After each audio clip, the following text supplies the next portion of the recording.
Hatchet book report by Alden interviewing main character Brian Robeson.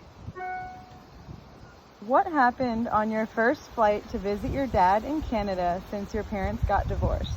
I was flying on my first plane ride ever to Canada to visit my dad, but then the pilot had a heart attack and I had to make a plan because I was the only person on the plane. I was glad the pilot taught me how to fly a little bit before he died during the flight. How did you recognize the pilot was having a heart attack? The first thing was the smell. It was bad. I had seen someone have a heart attack before with my mom, so when he started jolting in pain, knew he was having a heart attack. His pain in chest and stomach and arms was like the heart attack I had witnessed, but worse. Why do you think you had good luck?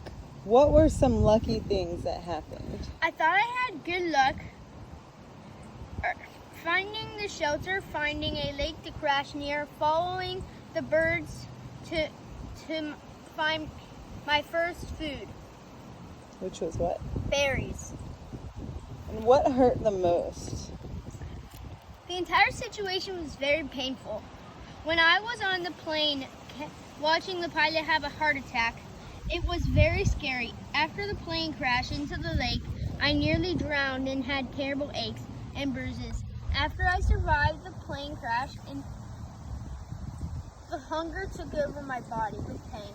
I also survived a tornado and bull attack. I had a lot of painful experiences, but before the plane crash, my pain from the secret seemed the worst. Now I think it is nothing compared to what the wild can throw you. What was the worst weather that you saw? The worst weather that I saw was the tornado. It tore apart my shelter, and I felt hopeless again. What was your craziest wild animal encounter, and what did it feel like? I was hit by many things. A skunk which sprayed me in the eye, and I was blind for 2 hours. A porcupine which hit me in the calf, and the most painful one was the bull that hit me in the back more than once. After that, I felt aching pain. It felt like the tornado.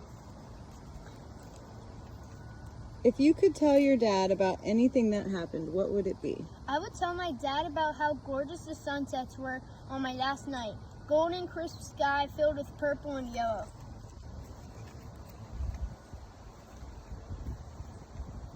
It's amazing that you survived so long by yourself. Where did you live for the 3 months after the plane crash? I lived in a short overhang along the L part of the lake next to a cliff.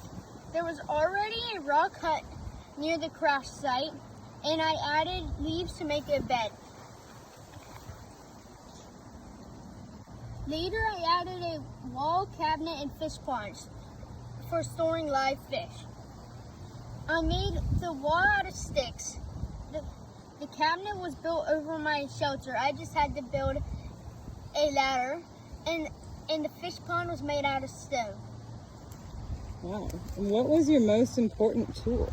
My most important tool was the hatchet and survival skill. I used the hatchet to cut wood, make a fire, to cut down trees, to defend myself against animals, to make myself feel safe around harmful animals. My survival skills started when the pilot taught me how to fly, and when my survival skill told me to use my instincts, I knew to listen. And how did you get rescued?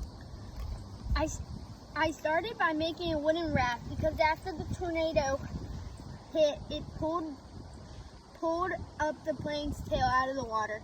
I started early in the morning when I swam the raft to the plane for 2 hours. I cut off a part of my shoelace to tie my raft to the plane. I got the survival pack from the plane. It had a big thing that said emergency radar. I flipped the switch and it sent out a beacon to the radio tower, which sent a pilot to the exact spot he went through the rest of the stuff and started cooking food. When the pilot arrived, Brian just stared for a minute, then hopped on. And 2 questions from Drew. The first one is, were any relationships to others in the story changed?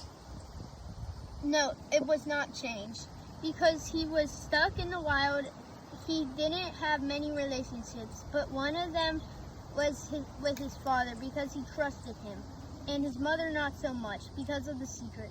At the beginning of the book, he was thinking about the secret a lot, but by the end of the book, and not so much, because he felt real physical pain more than the emotional pain. And how the character changed throughout the story? Brian's biggest change was how he responds to pain. By the end of his journey, my interview shows this in the question that asks about the most painful part of my experience. Well, I'm glad you were rescued. Thank you for sharing your story, Brian. Bye.